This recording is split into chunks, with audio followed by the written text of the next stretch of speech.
The book of Enoch, did he journey into space? This is Old Testament text, and we also have another prophet, the prophet Ezekiel, who describes what seems to be his departure from earth, as what he describes in that text to the book of Ezekiel of the Old Testament, how he sees the area where he used to live, and then he was taken up, and he sees the mountain, and he sees the rivers, and he sees the earth, and then he sees the earth getting smaller and smaller. So what was going on there? This is, I've translated from a Greek article for you.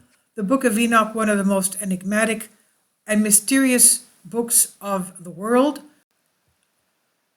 Enoch is a biblical figure prior to Noah's flood. He was the son of Jared, the father of Methuselah. He was of the antediluvian period, that is, before the great flood. In the text of the book of Genesis, it says Enoch lived 365 years before he was taken by God. The text reads, Enoch walked with God, and he was no more, for God took him. Genesis 5:21-24, which is interpreted as Enoch's entering heaven alive in some Jewish and Christian traditions, and interpreted differently in others.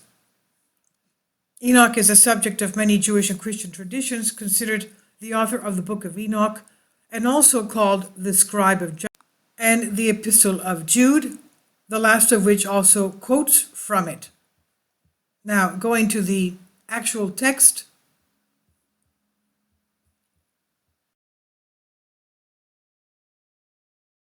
Kindly support my Patreon account. The daily posts are 5 videos daily, and they are totally different from what I have on my YouTube channel.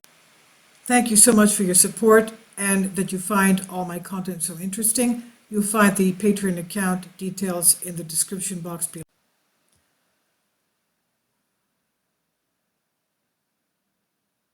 The Book of Enoch, one of the most enigmatic occult books. He tells the first singular stories that are supposed to relate to his own experiences. It was initially revered during the first centuries of Christianity, but at the end of the 4th century, it gradually changed until it was considered heretical and condemned by the church, until it became a book that was not included in the Bible and excluded from the official holy books. And we know that it also makes, of course, very great mention of the Nephilim and the fallen angels. Now, the book states that Enoch did not die, but like the prophet Elijah, ascended to heaven in a chariot of fire. Few people in the international literature of mythology and religions have achieved something similar. But it's important to note that the Book of Enoch was written long before the Christian era, and of course way before the flood, and it's full of symbolism, as considered by various scholars.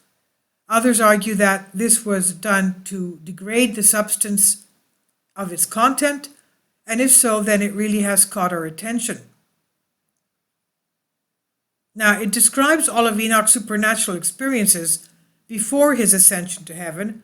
One of the most important points is when he mentions the contact he had with 2 quote-unquote brilliant beings. What could these be? Obviously, he does not say, but these were they angels or were they aliens? This is a conclusion supported by various ufologists and analysts of astronaut theory. But Enoch himself, in order to give more strength to his experience of coming in contact with beings from another world, explains that he went into heaven to visit other worlds in a kind of a floating palace.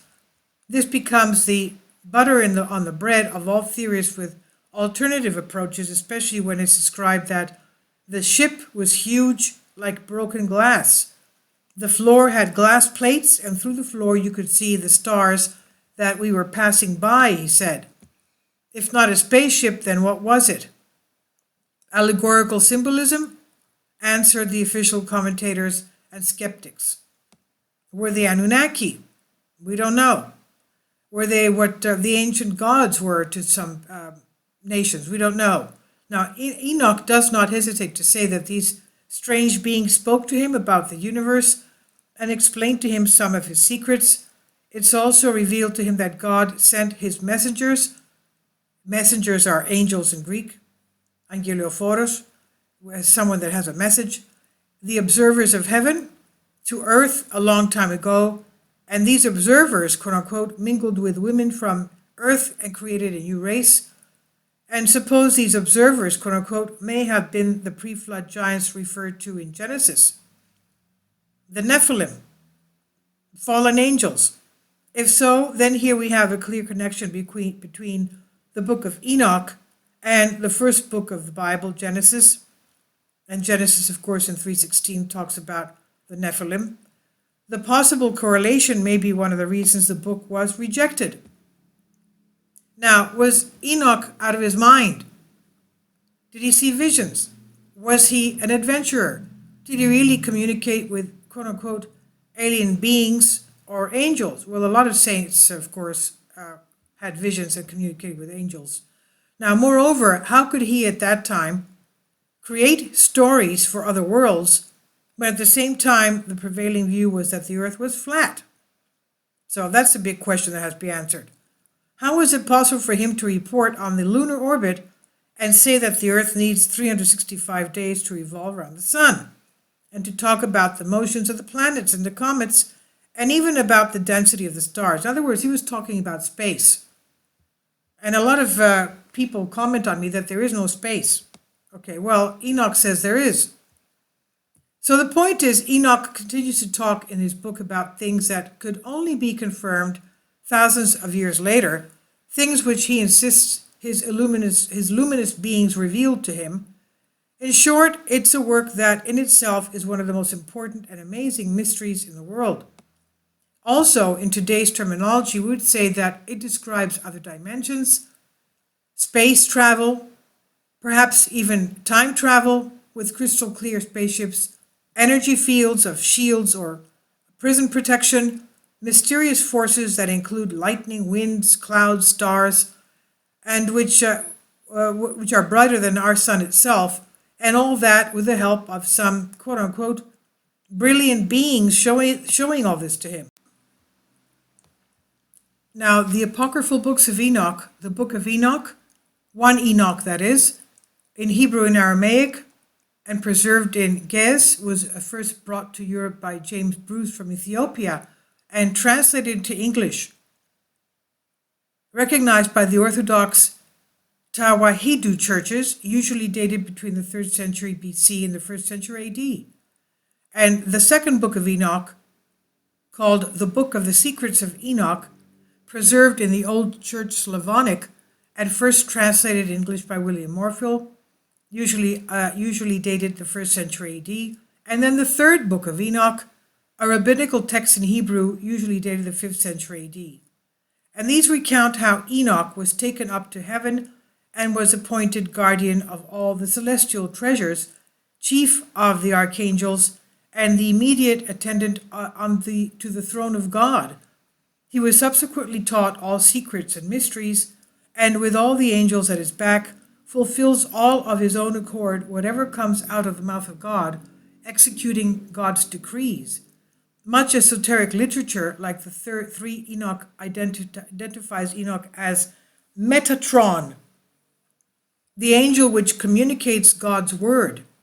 In consequence, Enoch was seen by this literature and the rabbinic Kabbalah of Jewish mysticism as having been the one which communicated God's revelation to Moses, in particular the dictator of the Book of Jubilees. So Metatron is an angel in Judaism, mentioned 3 times in the Bavli, in a few brief passages in the Agada, and in mystical Kabbalistic texts within rabbinic literature. And this I'm taking for you from Wikipedia. The name Metatron, rabbinic literature, the figure forms one of the traces of the presence of dualistic proclivities in the otherwise monotheistic visions of both the Tanakh and later Christian doctrine. The name Metatron is not mentioned in the Torah and the Bible, and how the name originated is a matter of debate. In Islamic tradition, he's known as Metatron, or it sounds like Metatron, the angel of the veil. In folkloristic tradition, he is the highest of the angels and serves as a celestial scribe or recording angel. So in Jewish Apocrypha, the early Kabbalah, Metatron is the name that Enoch received after his transformation into an angel. And also from the apocalyptic texts, the Apocalypse of Zerubbabel, Metatron is not identified as Enoch. Instead, he's identified as Archangel Michael. The text also records that Metatron in Gematria is equivalent of Shaddai, while he also appears in another apocalyptic writing as most prominent in the Apocalypse of Zerubbabel.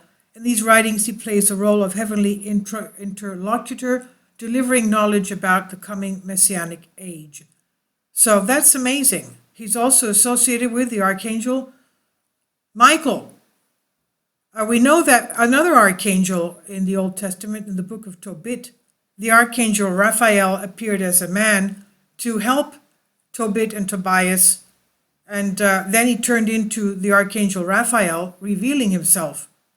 That even though he was appearing to people as a man, as a human, he was actually a transformed archangel, the Archangel Raphael.